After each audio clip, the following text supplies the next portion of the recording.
आज भिडियो आम देखा जदि आप आरआई एआरआई आईसीडीएस सुपरवाइजर डीआरडब्ल्यू यह सब पोस्ट में अप्लाई करते ताहले ताहार एडमिट कार्ड आसी जाइए। आपन एडमिट कार्ड किपर डाउनलोड करेंगे आज वीडियो देखी।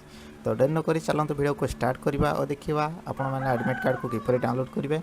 यार प्रोसेस कौन रही आपन को कौन दरकार हो डाउनलोड करने मोबाइल नंबर कि रजिस्ट्रेशन नंबर कि अलग किसी नंबर कौन दरकार हो सब किसी वीडियो देखा। प्रथम तो आप कौन से एक ब्राउजर को खोली ने जमी मुझे क्रोम ब्राउजर खोली एठारे OSS लिखि सर्च करेंगे। कर सारापर प्रथम जो लिंक टी आसरी आप क्लिक करेंगे। एठार मुझे हाइलाइट करके देखी देती यार आप क्लिक करेंगे। एमती किसी तार ऑफिशियली वेबसाइट आसीज आसी सारापर एठार आपको लॉगिन करने पड़ो। लॉगिन करने एठार जो लॉगिन अच्छी यार आपको क्लिक करेंगे। लॉगिन उपरे क्लिक कर सारापर एठारे आपको आपणकर यूजर नेम ना रजिस्ट्रेशन नंबर कि मोबाइल नंबर ईमेल एड्रेस यही सब एठारे देके आप लॉगिन हो पारे। ऊपर आप जेकोसी गोटे नंबर को एठारे दे दिंतु जमी मो मोबाइल नंबर को एंटर करदी आपणकर पासवर्ड मन अच्छे ताले पासवर्ड को सिलेक्ट करेंगे। एठारे आपणकर पासवर्ड को एंटर करेंगे। जदि आपणकर पासवर्ड मन ना ताहले आपण एठारे आपणकर मोबाइल नंबर को देबे ता संगे ओटीपी ऑप्शन को चूज करेंगे। ओटीपी ऑप्शन को चूज कर सारापर आपणकर रजिस्टर नंबर को गोटे ओटीपी जीवो से ओटीपी को एठारे देकी कैप्चा को एंटर करके लॉगिन उपरे क्लिक करेंगे। लॉगिन उपरे क्लिक कर सारापर एठा देखंतु आपण सक्सेसफुली लॉगिन हो जाइए। आपन सामने एमती किसी पेज आसो एठारे आपण जहाँ भी पोस्ट अप्लाई कर सब किसी एठारे गोटे पर गोटे आपंकर जितना भी पोस्ट अप्लाई कर तल उपर करके देखिपारे सब पोस्ट गुड़ाक एठारे आसी जाइए।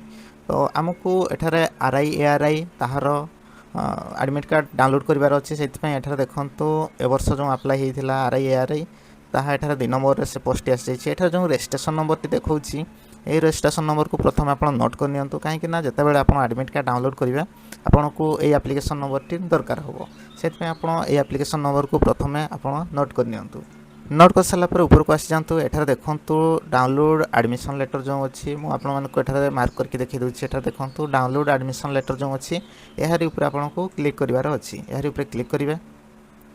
क्लिक करला मात्रे आपको एठारे एप्लिकेशन नंबर और आपंकर डेट ऑफ बर्थ को एंटर करने कहुब। तो मुझे नोट करने एप्लिकेशन नंबर को कही से एप्लिकेशन नंबर को एठारे आप एंटर करेंगे।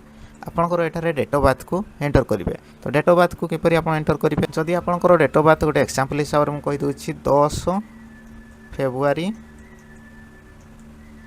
1998 धरा जाऊ आपंकर एग्जांपल हिसाब से मुझे कहीदे आपंकर 10 फेब्रुआरी 1998 जन्म तारीख। तो आपको एठारे किपर टाइप करेंगे ना 10/2/02 लगिक ही लिखे 1998 यहीपरिक आप लिखे। एठारे किसी आप एमती गारो हाइपेन कि किसी डट देवा दरकार नहीं आप डायरेक्ट ही आप 10 लगिक ही 2/1998 यहीपरिक आप एंटर करेंगे। तापर जो कैप्चाटी देछि से कैप्चा को तले एंटर करेंगे। एंटर कर सारापर लॉगिन ऑप्शन जो अच्छी लॉगिन उपर आप क्लिक करेंगे। कैप्चा को एंटर करके लॉगिन उपर क्लिक करेंगे।